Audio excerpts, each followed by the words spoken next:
జై శ్రీమన్నారాయణ. శ్రీమన్నారాయణ చరణం శరణం ప్రపద్యే. శ్రీరాఘవం దశరథాత్మజం ప్రమేయం సీతాపతిం రఘుకులాన్వయరత్నదీపం ఆజానుబాహం అరవిందదయాల్తాక్షం రామం నిశాచర వినాశకం నమామి. బుద్ధిర్బలం యశోధైర్యం నిర్భయత్వామరోగత అజాఢ్యం వాక్పటత్వం చ హనుమత్ స్మరణాద్ భవేత్. మనోజం మార్తులవేగం జితేంద్రియం బుద్ధిమతారిష్టం వాతాత్భయం వానరయూధముఖ్యం శ్రీరామదూతం శిరసా నమామి. యత్ర యత్ర రఘునాథకీర్తనం తత్ర కుతమస్తకాంజలిం భాస్వభారి పరిపూర్ణలోచనం మారుతిం నమతరాక్షం. బుద్ధిర్బలం యశోధైర్యం నిర్భయత్వామరోగత అజాఢ్యం వాక్పటత్వం చ హనుమతు స్మరణాభేత్. మనం ఇప్పుడు ఈ వీడియోలో 12 రాశుల వారికి శుక్రదశ యోగిస్తుందా లేదా, 12 లగ్నాల వారికంటే మేషలగ్నాల వారికి వివిధ స్థానాల్లో శుక్రుడు ఉన్నప్పుడు ఏ ఫలితాలు ఇస్తాడో మనము ఇప్పుడు ఈ వీడియోలో తెలుసుకుందాం. అసలు శుక్రుడు యొక్క కారకత్వాలు ఏమిటి అంటే, శుక్రకారకత్వాలు వ్యాపార సౌఖ్య మహిళాభరణాని కామ దేవాంగనారాతి బలాని వినోద విద్య ప్రహ్లాద వాహన యశో శుభేభనారి సౌందర్య కావ్యారచన పరిచించ భావాత్ అన్నారు. ఇది భావమంజరి 51 శ్లోకంలో చెప్పబడింది. అంటే వ్యాపార సౌఖ్యము, స్త్రీలు, ఆభరణాలు, కామం, వేశ్యారతి, బలము, వినోదము, విద్యా విలాసాలు, వాహనాలు, యశస్సు, గుర్రము, ఏనుగు, స్త్రీ సౌందర్యము, కావ్య రచన మొదలైనవి శుక్రకారకత్వాలని గ్రంథకర్త యొక్క అభిప్రాయం. మధ్య వయస్సు, వైశ్యుడు, జలస్థానము, విచిత్ర కావ్యాలు, జలచరాలు, కన్ను, సత్యభాషణ, జలక్రీడ, నాటకాది ప్రయోగము, తెల్లని వస్త్రాలు, కోశాధికారము, నల్లని జుట్టు, గుప్తాంగము, మూత్రము, నాగలోకము, రహస్య రక్షణ మొదలైనవి శుక్రకారకత్వాలని ఉత్తరకాలామృతంలో చెప్పబడిన విశేషాలు. దశ యొక్క సామాన్యమైన విషయాలు ఏ విధంగా ఉంటాయంటే, ఆ యొక్క దశానాథుడు ఎక్కడ ఉంటే శుభ ఫలితాలు ఇస్తాడు, ఏ స్థానాల్లో ఉంటే పాప ఫలితాలు ఇస్తాడు అనేది మనం ఇప్పుడు తెలుసుకుందాం. సర్వదశ సామాన్య విషయాలు దశానాథుడి యొక్క క్షేత్రాన్ని బట్టి ఫలితాలు, అంటే దశానాథుడినే ఏ రాశిలో ఉన్నాడు దాన్ని బట్టి ఫలితాలు ఏ విధంగా ఉంటాయి అనేది మనం ఇప్పుడు తెలుసుకుందాం. దశానాథుడు ఉచ్చను పొందితే, అంటే ఉచ్చ రాశిలో ఉంటే ఆ యొక్క గ్రహ దశలో గొప్ప అధికారము, కీర్తి, ధనము, అధిక విద్య, సుఖము అనేవి కలుగుతాయి. స్వక్షేత్రంలో ఉంటే, అంటే సొంత ఇంట్లో ఉంటే ఆ గ్రహ దశలో దైవ చింతన, పుణ్య కార్యాచరణము, ఆరోగ్యము, కొంత ధనము అనేవి కలుగుతాయి. అతిమిత్ర క్షేత్రంలో ఉంటే ఆ గ్రహదశలో అధికారుల యొక్క ఆదరము, అధికారం, సుఖం కలుగుతాయి. మిత్రక్షేత్రంలో ఉంటే ఆ గ్రహదశలో అభివృద్ధి, అధికారము, పూజ్యత అనేది కలుగుతుంది. సమక్షేత్రంలో ఉంటే విద్య, ధనము, ఆధ్యాత్మిక చింతన అనేవి కలుగుతాయి. శత్రుక్షేత్రంలో ఉంటే ఆ గ్రహదశలో సుఖము కలుగుతుంది. దశానాథుడు నక్షత్ర సంధిలో ఉంటే అతని దశలో దుఃఖాలు, వ్యాధులు కలుగుతాయి. ఛాయాగ్రహాలు శుభస్థానాల్లో ఉంటే, అంటే ఛాయాగ్రహాలంటే రాహు, కేతువు, ఇవి శుభస్థానాల్లో కేంద్ర కోణాల్లో ఉంటే శుభ ఫలితాలని ఇస్తాయి. దశానాథుడు అంటే ఆ యొక్క దశాధిపతి, అంటే మనం ఇప్పుడు శుక్రుడిని గురించి మాట్లాడుకుంటున్నాం కాబట్టి ఈ శుక్రుడు చంద్రుడి నుంచి సంపత్తు, క్షేమ, సాధన, మిత్రతారలో ఉంటే ఆ గ్రహము శుభ ఫలితాన్ని ఇస్తుందంటే ఇవి 2, 4, 6, 8 అవుతాయి. ఈ స్థానాల్లో ఉంటే శుభ ఫలితాలు అనేవి కలుగుతాయి. చంద్రస్థిత రాశి, చంద్రుడు స్థితి చెందిన రాశి మిత్ర, ఉచ్చ, ఉపచయ, కోణ సప్తమాలైతే ఆ గ్రహము శుభ ఫలితాన్ని ఇస్తుంది. విపత్తార, ప్రత్యక్తార, నైధన తారల్లో ఉన్న గ్రహాలు తమ దశల్లో పాప ఫలితాలు ఇస్తాయి. అంటే అక్కడి నుంచి 3, 5, 7 ఈ స్థానాల్లో ఉంటే పాప ఫలితాలు అనేవి కలుగుతాయి. ఇక మనము శుక్ర మహాదశ యొక్క ఫలితాలను తెలుసుకుందాం. అసలు శుక్రదశ వస్తే ఆ లగ్నాల వారికి శుక్రదశ వస్తే అసలు ఫలితాలు ఏ విధంగా ఉంటాయి? శుక్రుని యొక్క ఆరోహ దశలో ధాన్యము, బట్టలు, ఆభరణాలు, కీర్తి, గౌరవం కలుగుతాయి. మంచి ప్రవర్తన ఉన్న తన వారితో విరోధం, తల్లి మృతి, పరవనిత సంగమం కలగవచ్చు. శుక్రుని అవరోహ దశలో నడి వయస్సు వేషను పొందుట, ధనలాభము, స్త్రీ బంధువులకు దుఃఖము, మనస్సు వికృతిని పొందడం, హృదయశూల కామతురచే దుఃఖం అనేది కలుగుతాయి. శుక్రుడు పరమ ఉచ్చలో ఉన్నప్పుడు శుక్రదశలో మన్మథ విలాసము, భార్య ధనాన్ని అనుభవించడము, మంచి భోజనము, వస్త్రాలు, వాహనాలు, సుఖశయ్య భోగాలు, స్త్రీలు, పుత్రులు, రత్నాలు లభిస్తాయి. ఉచ్చలో శుక్రుడుండగా శుక్రుని యొక్క దశలో అంటే శుక్రుడు ఉచ్చలో ఎక్కడ ఉంటాడంటే మీనరాశిలో శుక్రుడు ఉంటే ఆ దశలో గొప్ప అధికారము, అధికారి యొక్క స్నేహము, పశు సంపద వృద్ధిని పొందట, తాంబూలము, సుగంధాలు, పుష్పాలు, అలంకారాలు, సుఖం అనేది కలుగుతాయి. నీచలో శుక్రుడు ఉండగా అంటే శుక్రుడు ఎక్కడ నీచలో పొందుతాడంటే కన్యలో నీచ పొందుతాడు. శుక్రదశ ఉంటే అక్కడ అనేక రోగాలు, చేసే కృషి పట్ల విముఖత, సర్వదా భయము, భార్య సంతానాలకు దుఃఖం అనేది కలుగుతాయి. శుక్రుడు స్వక్షేత్రంలో ఉన్నప్పుడు అంటే స్వక్షేత్రం అంటే శుక్రుడికి తుల, వృషభం అనేది స్వక్షేత్రాలు. ఇక్కడ ఉంటే స్త్రీపుత్ర ధన శౌర్యాలు కలుగుతాయి. నిత్యం సంతోషంతో పరోపకారం చేస్తూ గొప్పవాడు అవుతాడు. ద్వేషం అనేది ఉండదు.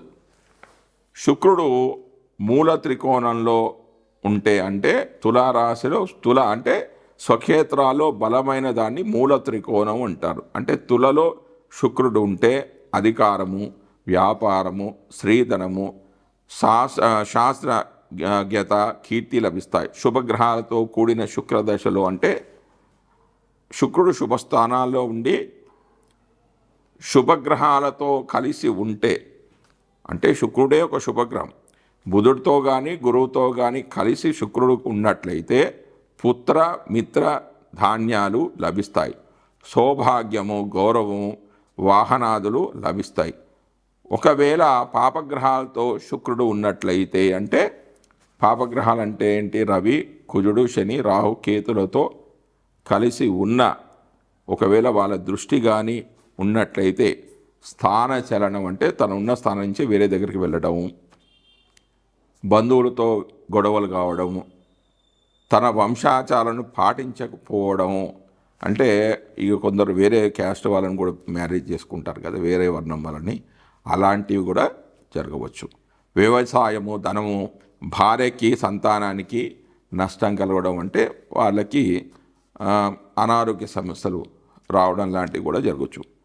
బలవంతుడైన శుక్రుని దశలో అంటే ఒక రాశి చక్రాన్ని చూసుకోకూడదు, షట్ వర్గాలను కూడా చూసుకోవాలంటే D2, D3 అంటే ద్రేకానము, నవమాంశ, ద్వాదశాంశ, త్రిశాంశ, ఇందులో కూడా శుక్రుడు బలంగా ఉండాలి. అలా ఉన్నట్లయితే శుక్రుని దశలో గొప్ప సుఖము, అధిక కీర్తి, రాజగౌరవము, అందరికీ ఉపకారం చేయడం, యజ్ఞాదులను చేయడం, సంతాన లాభము, ధనభాగ్యాలు, భార్యా కుమారులకు సౌఖ్యం అనేది కలుగుతాయి.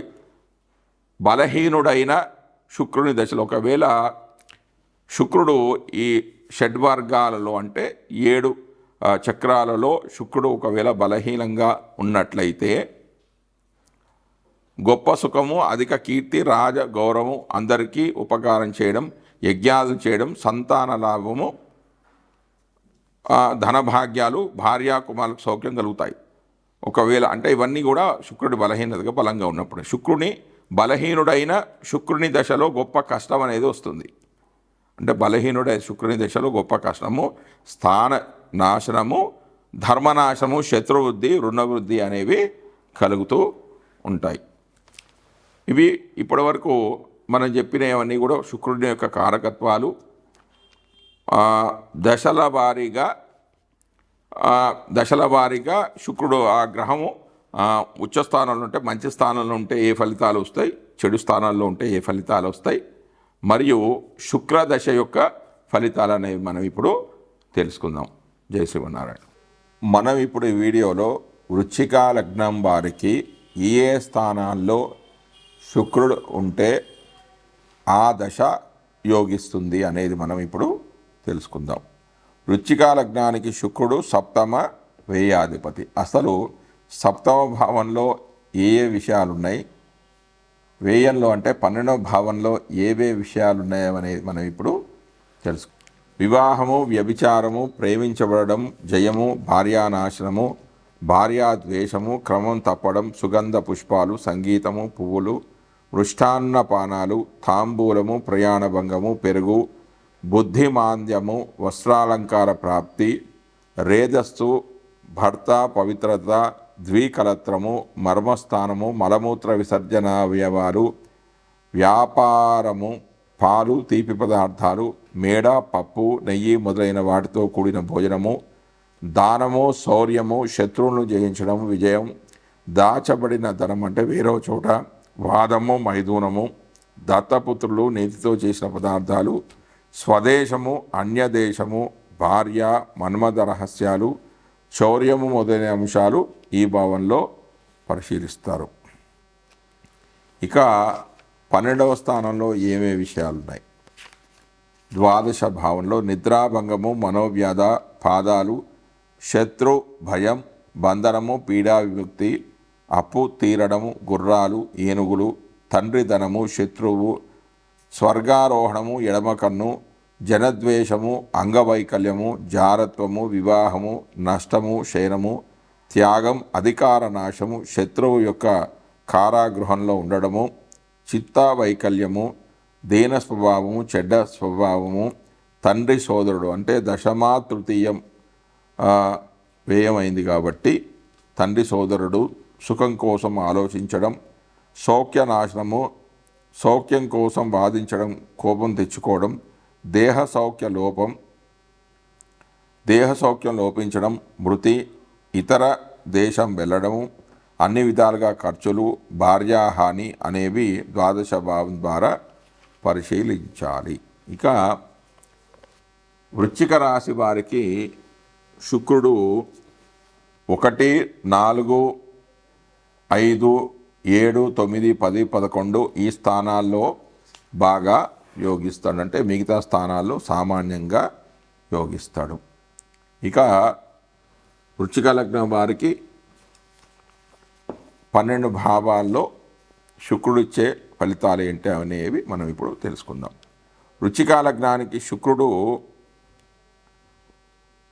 సప్తమ వ్యయాధిపతి కావడంతో పాపగ్రహంగా అశుభ ఫలితాలను కలుగజేస్తాడు. ఎందుకంటే శుక్రుడికి ఆ లగ్నాధిపతి అయిన కుజుడికి మిత్రత్వం లేని కారణం చేత పాపగ్రహంగా చెప్పబడ్డాడు. అయితే షష్టమ స్థానమైన మేషంలో శుక్రుడు అభిమానం కలవాడు, ఉత్తమమైన వాహనము, వాహన సుఖాలు కలవారుగా ఉంటారు, సాధారణమైన వైవాహిక సుఖం గలవారుగా ఉంటారు, ఖర్చు స్వభావం కలిగిన వారుగా ఉంటారు, స్వల్ప రుణాలు కలవారుగా ఉంటారు, స్త్రీలతో వైరం కలవారుగా ఉంటారు.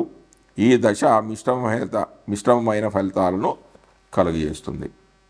ఇక శుక్రుడు వృషభంలో అంటే సప్తమ భావంలో ఉన్నప్పుడు, అంటే తన సొంత ఇంట్లోనే ఉన్నప్పుడు, అంటే వృషభం శుక్రుడికి స్వక్షేత్రం కాబట్టి అందులో ఉన్నప్పుడు ఎక్కువగా కోరికలేనే ఉంటాయి, మంచి ఉద్యోగం ఉంటుంది, అందమైన కలత్రం కలవారుగా ఉంటారు, ధనవంతులు, ఆకర్షణీయమైన వ్యక్తిత్వం కలవారుగా ఉంటారు, స్త్రీలన్నా ప్రీతి కలిగి ఉంటారు.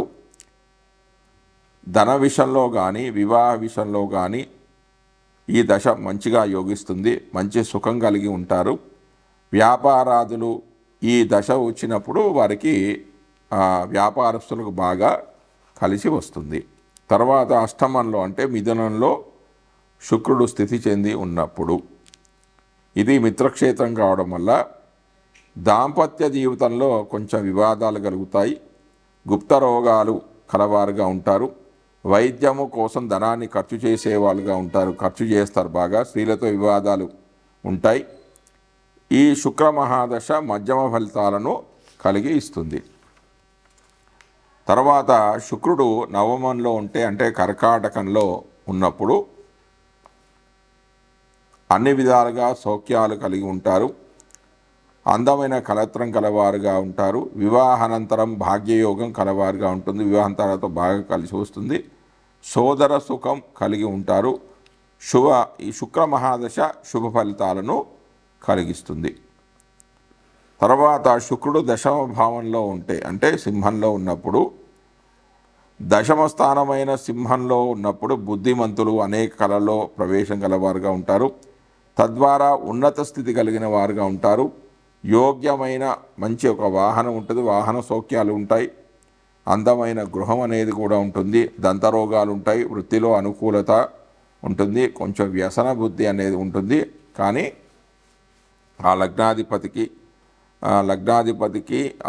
భావాధిపతికి మంచి మిత్రత్వం లేకపోవడం వల్ల, సత్సంబంధాలు లేకపోవడం వల్ల మధ్యమ ఫలితాలు అనేవి కలుగుతాయి.